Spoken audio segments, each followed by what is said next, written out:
The Journey of the Marmobile, written by Daniel Errico, illustrated by Tiffany Terrell, published by Sky Pony Press.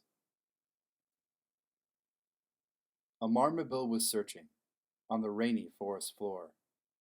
She came up to a tree that had a tiny wooden door. She traveled very far, and where she was, she didn't know. She'd never been so scared and wasn't sure which way to go. She gave a gentle knock, and 20 wugs came rolling out. When wugs hear any noise, they want to hear what it's about. I'm looking for a creature. He has run off with my nest. But now I've lost my way, and I could use a place to rest. If he has come this way, I'm sure you'll find him on this path. But we have beds and lots of food and, oh my, a bath. The wugs got started cooking, and they filled a tub of bubbles. Leaf and flower bubble baths are sure to ease your troubles. They served up nuts and stew, and she devoured every bite, and played some toss the wugs until they fell asleep mid-flight. Please don't go, they pleaded when she thanked them for her stay. Still she said, I may be lost, but I am on my way. The marmobile walked over logs and under heavy brush. Her tiny legs were moving fast, like she was in a rush. She stopped for just a moment by a lazy flowing river and ate some berry snacks the wugs were nice enough to give her. Do you mind? The ground exclaimed from underneath her rear. The ground just spoke, she said out loud. I'm going mad, I fear. I'm not the ground, the voice declared, while rising from the dirt. I'm just a tankadiggy. When you sat on me, it hurt. The marmobile apologized and offered him some food. She hadn't meant to squish him. She was anything but rude. I'm looking for my home, she said, and he responded, Why? A wildebeest has taken it, and she began to cry. I saw one pass me by, and he was carrying a sack. I knew it, said the marmobile. I've gotten back on track. Following the river, she went far along the bank, but did not see the kikis who had set a nasty prank. She fell inside a hole that they had covered up with plants. They chuckled from the trees while building stacks of army ants.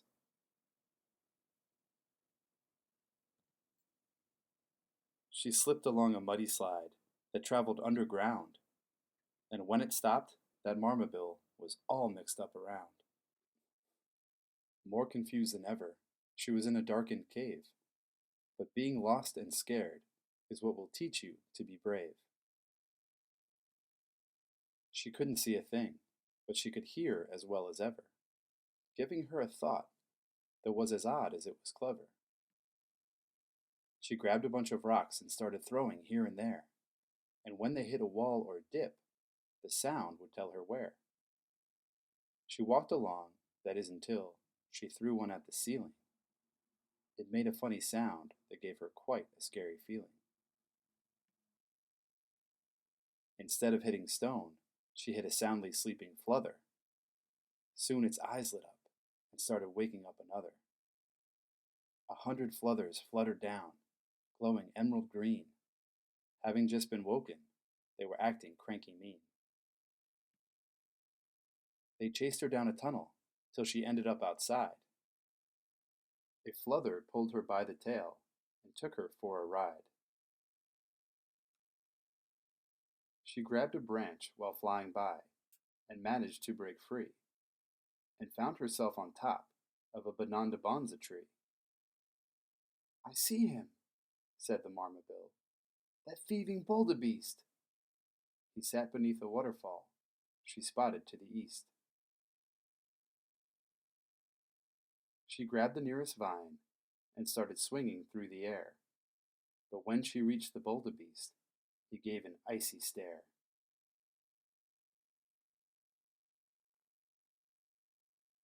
"Give me back my nest," she yelled in quite a shaky voice. She may have been afraid, but she had made a mighty choice. The wildebeest came charging. He was in a foul mood. Wildebeests are known to have a fiery attitude. When she looked for cover, it was then she recognized that she was near a kiki trap, cleverly disguised. As she jumped away, the wildebeest went running by. He fell into the trap, and he was hoisted to the sky. "Let me down," he shouted, as he dangled from a net. "You stole my home," she answered, "and now this is what you get." Her nest was trampled underfoot, but she knew what to do. After all she'd done, she wasn't scared to start anew. She started finding twigs and built a home that made her proud. Wugs and Kikis welcome, but no wildebeest allowed.